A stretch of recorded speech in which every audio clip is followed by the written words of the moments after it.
que nós estamos vivendo hoje é que o homem deixou de ser o centro do mundo.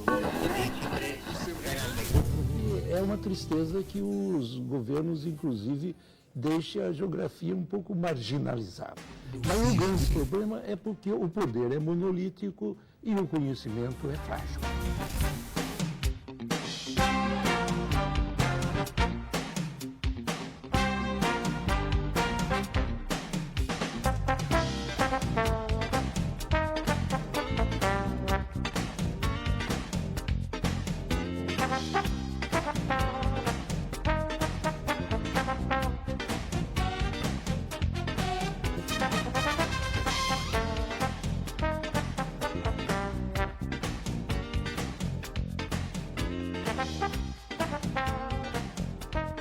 Bom dia, Paraná, bom dia, Brasil, bom dia, mundo.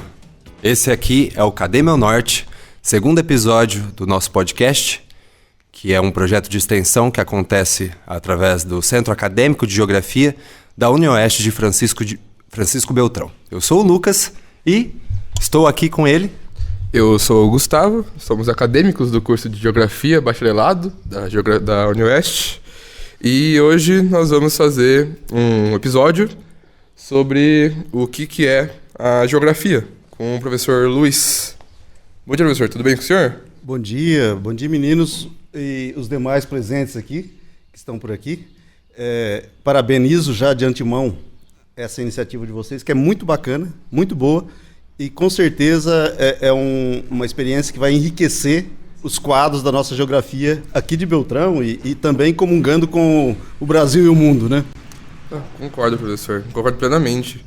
É muito bom a gente ter projetos de extensão na faculdade, né, para a gente instigar as pessoas, não só da faculdade em si, os alunos, né, mas também as pessoas de fora, para a gente conseguir trazer um público, para ter mais conhecimento, né, num mundo tão necessitado de conhecimento como a gente vive hoje em dia, com a globalização tomando conta, com a tecnologia, com o conhecimento na palma da nossa mão, né, para a gente conseguir educar todo mundo que a gente quiser, né. Eu gostaria de saber, professor, o que o senhor cursou, se for licenciatura, se for bacharelado, como foi a formação do senhor? Então, a minha formação ela foi toda em geografia. Aliás, eu fiz um pós-doutorado que foi em desenvolvimento regional, mas a minha formação ela se colocou da seguinte forma: graduação, mestrado e doutorado foram em geografia lá pela Unesp, que é a Universidade Estadual Paulista de Presidente Prudente, né? Foi nos anos 90, ainda final do 80, começo do 90, a minha formação. Posteriormente o mestrado, meados dos anos 90, e o doutorado já depois dos anos 2000. E em 2019 eu fiz um pós-doutoramento ali em desenvolvimento regional pela UTF-PR de Pato Branco. Legal, professor. Aqui do lado. Interessante, então foi bem graduado. E assim, só para informar talvez um pouquinho mais, né, as temáticas pelas quais a gente passou. O meu mestrado, por exemplo, eu discuti a questão do boia fria, lá no interior paulista, especificamente no município de Itaciba, que é um município pequeno na região de Presidente Prudente, e onde a questão do boia fria, naquele momento, ela era extremamente candente, né? Depois, no doutoramento, eu discuti memória e território, buscando conhecer e trazer à baila a formação territorial aqui de Francisco Beltrão, da cidade de Francisco Beltrão especificamente, incluída ela em todo o processo de ocupação territorial do sudoeste do Paraná. Então, na verdade, discutir memórias, e não só memória, porque buscando trazer, inclusive, aquelas memórias que, pela história local, muitas vezes nunca foram ouvidas, né? E na verdade, desaparecem da história oficial celebrativa, né? Então, a minha tentativa foi trazer memórias, por exemplo, dos indígenas, dos caboclos que existiam aqui no processo. Entretanto, grande parte da historiografia local, para uma parte da historiografia, ou para a maior parte dela, eles não existem, né? Sim, aquele fato de quem conta a história é o colonizador, né? E Exato. O colonizado fica à mercê de não estar nos livros de história normalmente, né? Exato. Então, aí o mote foi discutir história e memória aí. E a formação da cidade, os processos de dominação, e dominação, inclusive, da memória, né? Certo, professor. Bom, então, para acompanhar um pouco disso também, começar com essa primeira questão, né? Gostaria de ouvir um pouco do senhor. O que é geografia? Olha, obviamente que o conceito de geografia, dependendo das escolas ou autores que você nas quais você vai beber para você discutir, é um conceito complexo. Agora, tentando ser bastante didático, geografia ele vem do termo geo mais grafia, né? Que significa a descrição da Terra.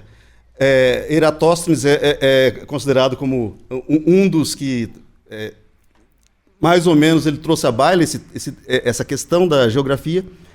Ele que buscava conhecer a relação da Terra com o cosmos, né? Com as estrelas, com o Sol, etc. e tal.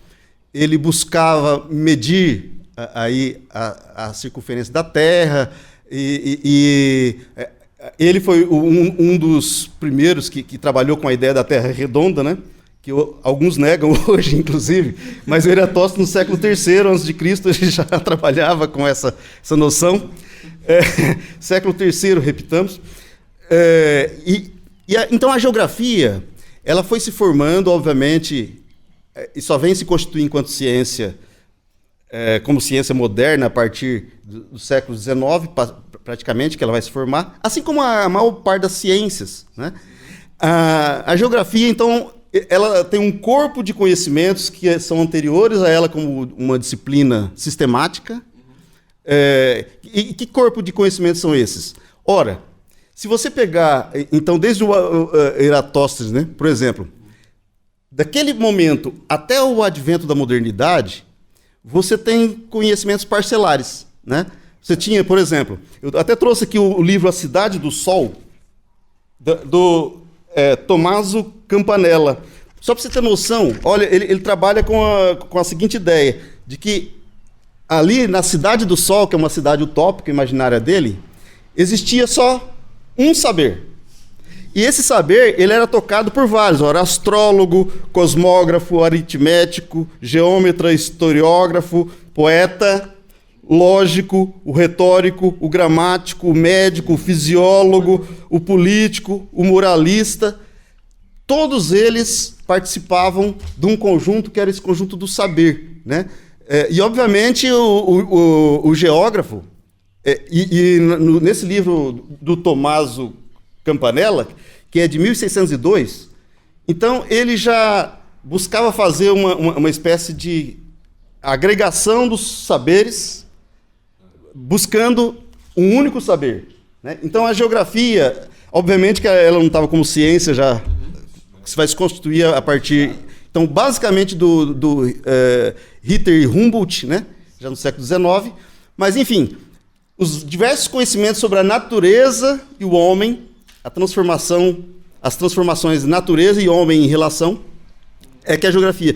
E para sintetizar agora de forma mais cabal, valeria a gente pensar no conceito que o Milton Santos dá para o que é a geografia, né? Que é o conjunto indissociável de objetos e ações. Ou seja, os objetos da natureza como um todo que existem e as ações. Que ações? Atores, homens em contato com a natureza. Muito bacana, muito bacana. Interessante. Então, é realmente uma área de vários conhecimentos, né? Uma área que trabalha com homem, com o pensamento, né? Você tem os elementos, vamos chamar assim, epistemológicos da geografia, que trabalham com o saber, que saberes são válidos ou não, né?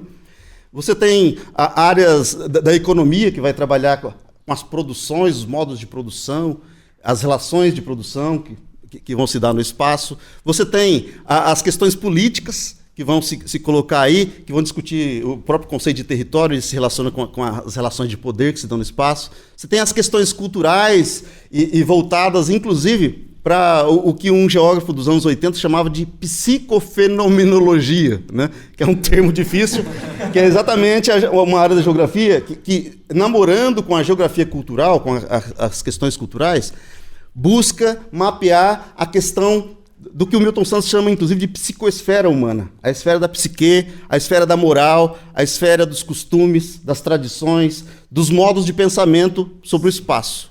Professor, pegando então, já que foi citado Milton Santos, que eu acho que é o geógrafo mais mais, né, conhecido, mais renomado do Brasil. Você acha que, de certa forma, Milton Santos ele deveria ser lido e mais reconhecido pelo Brasil e mundo afora, exatamente pelo trabalho que ele, né, desenvolveu ao longo de todos esses anos? Veja e bem, a somatória para a geografia, né? Então, tem alguns pensadores, alguns geógrafos, que consideram o Milton Santos como uma espécie de filósofo da geografia, né? Pela abrangência teórica e metodológica que ele dá, onde ele busca discutir as teorias da formação socioespacial, né? E o que são essas teorias da formação socioespacial? Como se dá essa relação homens-natureza de forma concreta no espaço, né? Com os elementos econômicos, os elementos culturais, políticos. Eu iria além, e outros elementos relacionados aos imaginários, relacionados às questões do sagrado que se colocam ali, né? Então, a visão do Milton Santos, a meu ver, na leitura que eu tenho dele, né, eu poderia citar várias obras dele. Aliás, trouxe algumas delas aqui para mostrar para vocês. Uma das obras inaugurais aí dos anos 80 da chamada Geografia Crítica, que é Novos Rumos da Geografia Brasileira, né? Nesse livro aqui tem vários geógrafos que tinham relevância ali nos anos 80, é de 82 esse livro. Vários geógrafos, como o Armando Corrêa da Silva, que é o geógrafo que fala da psicofenomenologia, né? Que trabalhava geografia cultural. Tem o Manuel Corrêa de Andrade, que trabalhava geografia econômica. Temos aqui o Rui Moreira, que trabalha a epistemologia da geografia. Temos o Carlos Walter Porto Gonçalves, que trabalhou em questões ambientais e questões também vinculadas à questão agrária, na Amazônia e em outros lugares. Enfim, tem um rol de geógrafos que trouxeram todo um pensamento crítico, né? E tentando mostrar que, para além daquela geografia decorativa, da decoreba, que a gente chama, assim, uma palavra difícil, né, mnemônica, quer dizer, de guardar na memória, né, os termos, os nomes dos lugares, etc., para uma geografia que busca compreender os processos sociais, relação homem-natureza, a partir das relações de classes sociais, os interesses que estão em jogo no território, né, os elementos vinculados as formas como os homens, inclusive, produzem processos de destruição da própria natureza, né? E, ao mesmo tempo que destrói a natureza, de certa forma, destrói todo um ecossistema do qual ele faz parte, né? Então, só para finalizar, acho que essa sua ideia é muito importante. O Milton Santos, ele é muito conhecido, não só no Brasil, respeitado por diversas ciências para além da geografia. Eu já li trabalhos do serviço social, do direito, da pedagogia e N outros mais que citam o Milton Santos no Brasil. Mas também já li alguns trabalhos de vários autores do exterior que se utilizam, da América Latina e da Europa, dos Estados Unidos, que se utilizam, então, dos trabalhos do Milton Santos. Tal é o escopo dele. Não é à toa que a experiência dele foi muito rica, né? Porque, além dele ter tido alguma formação no Brasil, mas ele teve um périplo, toda uma viagem, quando ele foi expulso do Brasil pelo militarismo, ele teve uma viagem por 7 países, né? Junto com o Brasil, ele viveu em 8 países. Então, ele teve toda uma experiência muito rica, né? Tanzânia, Estados Unidos, Canadá, Peru e outros países, Venezuela, se me falha a memória, e outros países mais, né? Foram 7 ao todo. Então, a obra dele, ela, para mim, é muito clara. Tanto é que ele se define como um autor que não se encaixa numa escola, porque ele é muito eclético assim, na avaliação, é muito abrangente o escopo teórico e epistemológico onde ele bebe. Ele bebe na filosofia, ele bebe nas ciências sociais como um todo, indo muito para além da geografia, né? Então, respondendo aí, por último, a sua pergunta, é um autor que, na geografia, acho que precisa ser mais respeitado e até mais estudado, inclusive porque é um autor que, entre outros pontos, ele coloca a importância de discutir cidadania, o papel da geografia na cidadania, que eu acho que é uma conversa que hoje em dia depois, né? não tem, né? Eu acho que na sociedade atual que estamos hoje, né? Eu estava lendo esses dias atrás uma coisa sobre estetização da própria natureza ou da própria maneira que a gente vê o mundo, né? E, de certa forma, esse conceito mesmo de cidadania nos tempos atuais é uma coisa que não entra, né?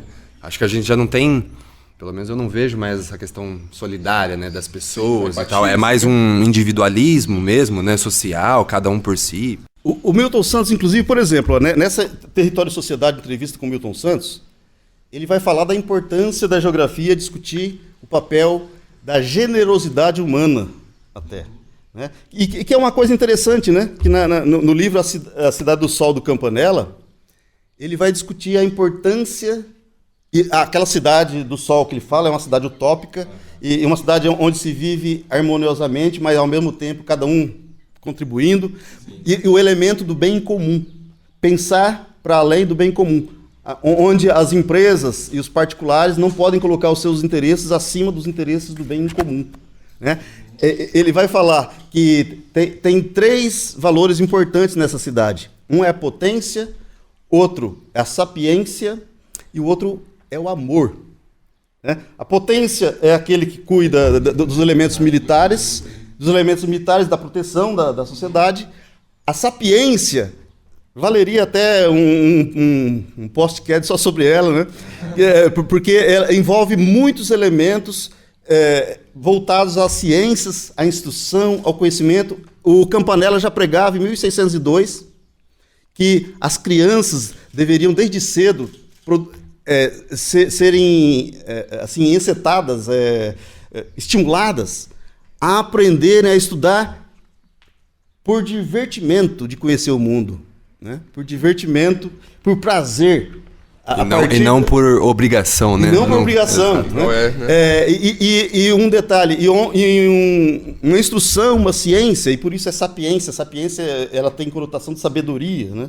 Também. Onde você busca se perceber no conjunto do mundo, mas jamais sem querer se sobrepujar sobre o mundo, né? Você tem um papel de dominação, mas de colaboração, para que nessa cidade imaginária dele, então todo mundo vivia muito bem, porque a partir então da potência, e um detalhe, essa potência, os militares jamais poderiam pensar em violência contra a comunidade e trabalhar sempre, jamais como se estivesse acima da comunidade. E um outro detalhe, os militares estudavam, segundo ele, filosofia, as questões sociais e outros elementos, a física, né? Ele vai citar, ele vai mencionar tudo isso. Que é uma ideia muito interessante para a gente pensar, inclusive, o direito à cidade de hoje, e eu diria também o direito ao campo, o direito à reforma agrária, né? Que são elementos caros da geografia. Sim, eu concordo. Realmente, se você for pensar, muito conhecimento, né? Qualquer sociedade utópica que o senhor for ver, sem conhecimento, ela se torna um pós-apocalíptico, né? Porque eu acho isso muito bonito, do fato do clássico sempre ser o fato de ter conhecimento. Que ter conhecimento é algo útil, que sempre vai apoiar o seu modo de viver, né? Eu tava, não sei em qual aula da semana passada que a gente teve, foi com o professor Marlon, que ele falou que na época dele, você tinha que estudar para ser alguma coisa.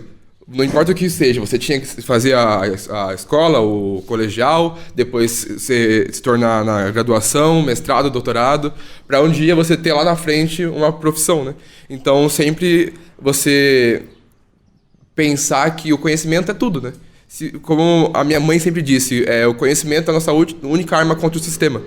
Porque se a gente não souber que a gente é controlado, a gente vai ser controlado, né? Então, acho que o conhecimento é nosso único modo de se livrar do controle, se livrar do autoritarismo, né? Que é algo que a gente encontra muito hoje em dia, porque eu não sei se o senhor concorda, mas eu gostaria de perguntar, com a tecnologia que vem vindo por aí, né? Quanto mais conhecimento na palma da nossa mão, celular, é muito mais raro encontrar um livro, né? Porque é um mercado caro, né? É encarecido. Se com essa tecnologia o conhecimento geográfico pode ou ser exterminado ou ser adquirido mais, né? O que o senhor acha sobre isso? Olha, nós vivemos num tempo de uma encruzilhada, né, temporal. O que eu quero dizer com isso?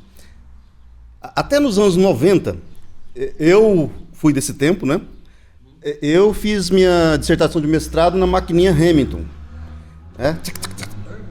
E aí, de vez em quando, você errava, tinha que começar tudo de novo. Ou o Borrorex, né? Tinha que funcionar. Obviamente, como aluno trabalhador, que fazia os trabalhos, às vezes, de madrugada, acordando o povo da casa, né? Porque era barulhenta, né? Naquele tempo, o elemento de pesquisa, a fonte de pesquisa eram os livros, as bibliotecas, as teses. Eu, quando ia para o trabalho, eu trabalhava como carcereiro numa cadeia, né? Eu carregava uma bolsa com aquelas teses que eram catatais, assim, enormes. Então, andava pendido, né? Ali. Depois que eu saí de lá, teve um amigo, um companheiro que falou: rapaz, o povo achava você meio maluco, né? Aquela bolsa cheia de livros, né? Bom, vindo para os tempos mais atuais, vem os anos 90, a internet gatinha, e aí explode no ano 2000. E aí você tem, acho que aumenta as possibilidades, mas ao mesmo tempo traz um sério perigo. Qual o aumento? O aumento é que você, de repente, não fique escravo mais de estar dentro das bibliotecas. Grande parte de nós que estudamos nessa época, não sei se a Marina e a Beatriz chegaram a ter ser desse tempo, né? Talvez não, porque elas são muito mais novas que eu, mas naquele tempo, então, a gente dependia de ir na biblioteca, do serviço bibliotecário, as filas que existiam na biblioteca, e etc. e tal. Né? O livro que você estava procurando, mas já tinha sido pego por outro. Né? Nesse novo tempo, você tem também as bibliotecas, elas continuam riquíssimas aí, e infelizmente, né, pouco frequentadas. E você tem esse mundo virtual, que é um mundo que traz uma coisa muito boa, mas também traz armadilhas. Né? Eu tive um professor chamado Filadélfio Menezes, a gente trabalhou uma vez o tema da pós-modernidade, e ele dizia o seguinte, que a internet, e um detalhe, ele falava isso nos anos 80 para os anos 90, que a internet era um lugar onde tinha muita riqueza, mas também tem um poço de lixo. E vai depender do filtro que as pessoas têm. Assim como no livro também, obviamente, você tem os seus filtros. De repente, você vai usar só um capítulo, por exemplo, para um determinado assunto. Agora, a minha pergunta é, será que as novas gerações estão se embevecendo dessa riqueza, ou muitas vezes estão pegando atalhos que levam para o lixo? E atalhos que levam para o lixo, inclusive, porque às vezes lê a obra da obra, que leu a obra, que leu a obra, e não vai ao clássico. E aí eu acho que é um ponto importante, né? Seja no livro, seja no meio virtual, é fundamental a leitura dos clássicos. Assim como o Campanella, que eu trouxe como exemplo, 1601. Poderia citar um outro autor que eu gosto muito, né, que é o Francis Bacon, que o Fabrício chama, acho que é de Francisco Bacon, ou como é que é? Porco, né? Francisco Porco, Bacon, brincadeira, lógico. Que em 1650, se não me falha a memória, escreveu um livro chamado A Sabedoria dos Antigos. Nesse livro, ele traz aquela questão da esfinge. O que é a esfinge? É um monstro fabuloso que ele te propõe aí um enigma. E se você não dominar, não responder ao enigma de forma correta, ele te traga, ele te devora. E, para encurtar a história, na história dele, o único que não foi devorado foi um coxo, né? Aquele que tinha dificuldade de caminhar. Mas por quê? Paciência na construção da argumentação, bastante observação do mundo, etc. e tal. A ciência também é isso, né? E eu diria que a construção, por exemplo, a construção de uma tese, de um trabalho, qualquer trabalho, então precisa de ter essa paciência para você ir descobrir os enigmas, a partir principalmente daquelas obras profundas, dos autores mais profundos que podem te levar a águas ainda não navegadas ou por você não conhecidas. E os clássicos são esses aí. Né? Como o Milton Santos e tantos outros na geografia, né? Que a gente pode conversar também. Sim. Eu acho que é isso, professor. Acho que até para a gente conseguir finalizar, me bateu a curiosidade agora falando dessa questão de globalização, né? Qual outro ator brasileiro que o senhor conheça que trate dessa questão de globalização, os tempos atuais, ou seja, as problemáticas, os benefícios e as problemáticas, né, que esse consumo desenfreado que acabamos tendo, né, o que causa, se isso é benéfico para a geografia, se não...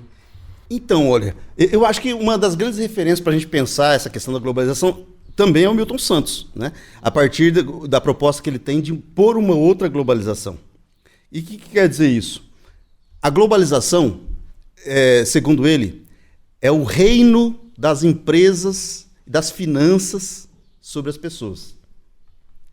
É o reino das corporações, do comando das corporações sobre as pessoas. Sobre o benefício comum, o bem comum, de que o Tommaso Campanella já falava também aqui na Cidade do Sol.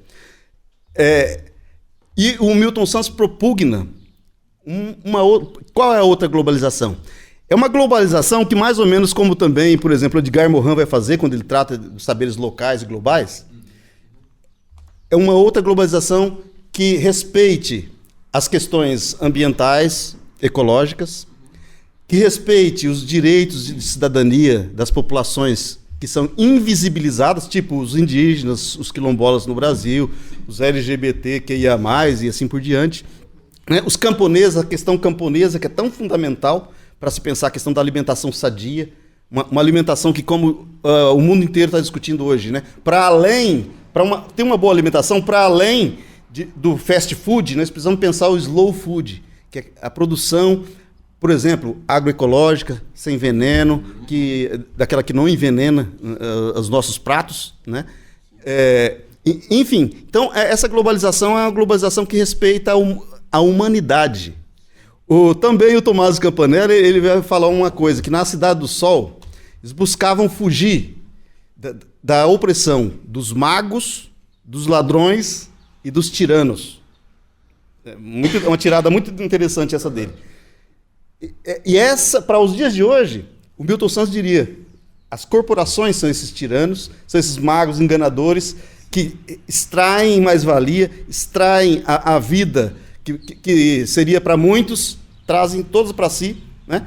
E nesses termos nós poderíamos discutir por exemplo, a relação cidade-campo no Brasil, a questão do agronegócio versus o campesinato, os camponeses, a produção de alimentos sem veneno como um elemento fundamental. E, por último, a atuação dos movimentos sociais como um todo, no campo e na cidade. No campo, luta pela terra, pela alimentação boa, e nas cidades por direitos de cidadania, né?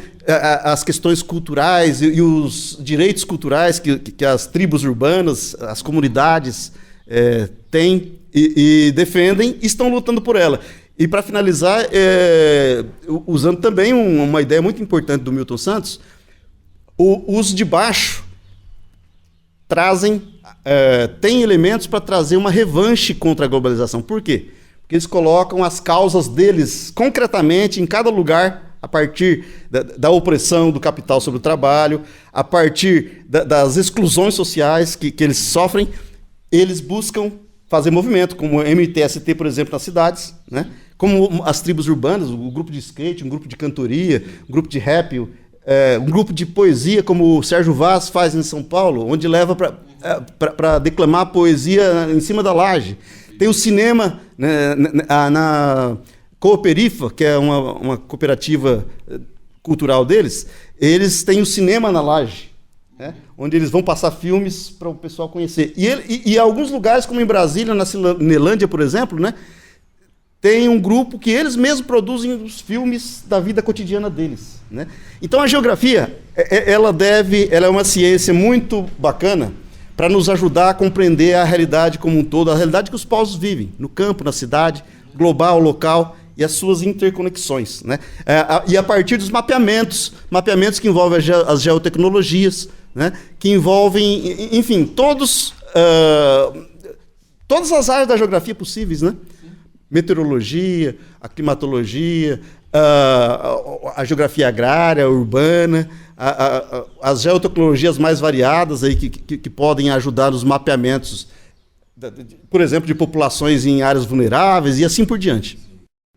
Muito bom, professor. Eu queria agradecer o professor ter vindo aqui para esse segundo episódio, ter aceitado o nosso convite de participar. Foi uma conversa rápida, mas eu acredito que deu para Pra falar bastante coisa aí. Eu gostaria de falar uma última coisa, Sim, talvez. É muito importante de perceber o seguinte, olha, a geografia no Brasil dos anos 80 para cá, ela teve uma mudança muito grande. Por quê? Nos anos 80, nós tínhamos, entre aspas, uma geografia que era praticamente nas grandes capitais, e geralmente em áreas litorâneas. Esse livro, por exemplo, do Milton Santos, Os Novos Rumos da Geografia Brasileira, ele foi construído a partir, então, de um grande centro. Hoje, nós temos, por exemplo, um punhado de geografias espalhadas pelo Brasil. Esse aqui, ó, geografias fora do eixo, por outras geografias feitas com praxis territoriais. Esse foi um livro do qual até eu participei, inclusive, também, né? E tem nele várias temáticas. As questões, por exemplo, decoloniais, as questões ambientais as mais variadas, as questões dos saberes das comunidades indígenas, rurais, comunidades rurais as mais diversas, questão de bacias de drenagens e por aí vai. E por que eu estou me referindo a esse livro? É porque estão sendo produzidos em vários... Houve uma descentralização da geografia brasileira das grandes capitais para o centro, houve uma interiorização. Então você tem hoje, olha, assim como nós aqui do Paraná, eu, o Saquê, por exemplo, participamos desse livro, aqui, no caso. Aqui tem gente do Nordeste, tem gente da Amazônia, tem gente de São Paulo, Mato Grosso do Sul, do Rio Grande do Sul, etc. e tal. E via de regra, são geografias fora do eixo, no sentido de que não são das grandes capitais, dos grandes centros do poder dentro da geografia, né? Centralizado, né? Então, você tem diversas universidades, Nordeste, Norte, Amazônia, Centro-Oeste, aqui Paraná. Nós temos, por exemplo, um outro livro que eu esqueci de trazer, o Atlas da Questão Agrária. Nós fizemos um atlas, pesquisadores aqui do Paraná, fizemos um atlas sobre todas as questões agrárias que a gente mapeou, conseguiu mapear, no Paraná. O que eu quero dizer é isso, a geografia ela atual, ela tem um potencial de enriquecimento extremamente grande, inclusive com a internet e com a descentralização das bibliotecas, né? A biblioteca está no mundo inteiro, né? Então, esse é um ponto muito importante que pode nos animar para que a gente perceber, como dizia o Milton Santos, a gente tem que perceber que as nossas ideias podem também transformar o mundo. Elas podem... só elas? Não, mas compondo com outras ideias. Como dizia, se não me falha a memória, foi na política o Aristóteles, ele diz, olha, as ideias que transformam a vida, ela é uma coleta. Se colhem várias ideias que se catapultam para uma transformação. Então é isso. Muito obrigado, professor. Nossa, foi muito interessante essa conversa. Tô maravilhado, meu olhinho tá brilhando aqui. Muito, muito bom. O senhor é muito, muito inteligente. Nossa, incrível. Nós somos, né? Todos nós somos. Bom, estudamos para isso, né? Professor Luiz, eu agradeço. Muito obrigado, muito obrigado. Tudo de bom. Eu agradeço o convite aí para vocês. Para mim, ao mesmo tempo que é um desafio, né? Que a gente tem que pensar em algumas ideias. Até fui resgatar até o Tommaso Campanella, né? Que é um resgate muito importante. Aliás, para mim também, relembrar, traz muitas coisas importantes. E, enfim, foi um prazer e, quem sabe, futuramente voltamos a nos conversar. Eu ia trazer o violão para cantar uma música ao final e eu me esqueci. Mas o que eu ia falar ao final com a minha canção é um poema que eu tenho chamado Sapiência. Por favor, por favor. Com certeza. Que é mais ou menos assim. Ei, cientista, ei, jornalista, geógrafos e professores do saber, a sapiência mandou avisar vocês da invalidez da impertinência, da sensatez da irreverência, diante das coisas herméticas, diante das verdades cosméticas, do perigo da estrada curta, que encurta os universos em caixas de verdades pequenas, em pacotes de saber. Ei, cientista, ei, jornalista, geógrafos e professores do saber, a sapiência mandou avisar vocês que a verdade é construção, formatada a muitas mãos, que pensam e sentem o que há de ser, para além das coisas já ditas, para além das coisas já vistas. Ei, cientista, ei, jornalista, geógrafos e professores do saber, a sapiência mandou avisar vocês que ela mora nas coisas não ditas, que ela mora nas coisas escondidas, que ela mora nas coisas não ditas, que ela mora nas coisas escondidas. É isso. Olha só. Valeu. Esse é o Cadê Meu Norte, segundo episódio. Obrigado a você que ouviu e até o próximo. Obrigado. Obrigado, Valeu. professor. Um abraço.